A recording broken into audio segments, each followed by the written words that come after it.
দুর্গাপুরের ছবি দেখছেন। দুর্গাপুর স্টেশনের যে বাস স্ট্যান্ড, দক্ষিণবঙ্গ রাষ্ট্রীয় পরিবহন সংস্থার অফিস,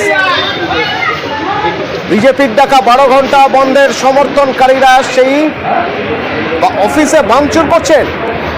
কারা ভাঙচুর করছেন?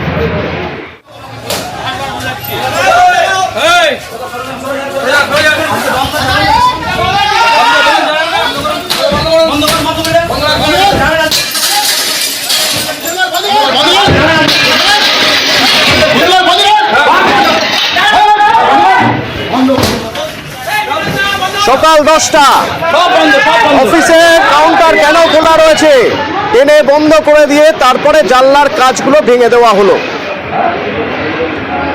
হাতে যে ফ্ল্যাগ, সেই ফ্ল্যাগের ডান্ডা দিয়েই ভেঙে দেওয়া হলো জানলার কাজ। অর্পণ প্রতিনিধি আমার সঙ্গে রয়েছেন। অর্পণ, অফিস বন্ধ করে দেওয়া হলো দেখছি সকাল 10টার সময়, পুলিশ কোথায়, এখন কি অবস্থা? দেখো, একেবারেই দুর্গাপুর স্টেশনে যে দক্ষিণবঙ্গ রাষ্ট্রীয় পরিবহন সংস্থার যে টিকিট কাউন্টারটি রয়েছে, সেখানে কিন্তু বন্ধের সমর্থনে বিজেপি সমর্থকরা তারা সেখানে এসে পৌঁছায় এবং যে টিকিট কাউন্টারের যে খাত, সেই ভেতরে সেই খাত ভেঙে দেওয়া হয় এবং দেখা যায় যে সমস্ত বিজেপির কর্মী সমর্থকরা তারা কিন্তু সেখানে গিয়ে চলা হয় ওই টিকিট কাউন্টারে এবং রীতিমতো ভাঙচুর চালায় সেখানে। এবং তারপরেই কিন্তু কিছুক্ষণ পরেই ঘটনাস্থলে এসে পৌঁছায় পুলিশ, কারণ সেই মুহূর্তে পুলিশের অনুপস্থিতিতেই কিন্তু এই ভাঙচুর চলে, এমনটাই কিন্তু দেখা যাচ্ছে। এবং তারপরেই কিন্তু আস্তে আস্তে কিন্তু পরিস্থিতি উত্তপ্ত হতে থাকে এবং সেখানে কোকোবেন থানার বিশাল পুলিশ বাহিনী পৌঁছায়, তারপর পরিস্থিতি সামাল দেয়।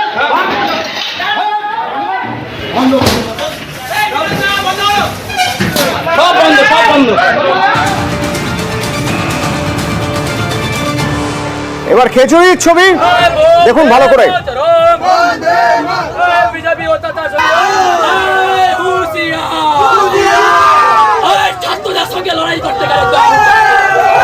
খেজুরি থেকে বাস আসছে কলকাতায়, তৃণমূলের সমাবেশে আসার জন্য বাস। তো সেই বাসে হামলা করা হয় রাস্তায়। অভিযোগ বিজেপির বিক্ষোভকারীরা হামলা করেছেন। কোথায় হলো হামলা, কি অবস্থা রয়েছেন আমার সঙ্গে ফোনে আবির।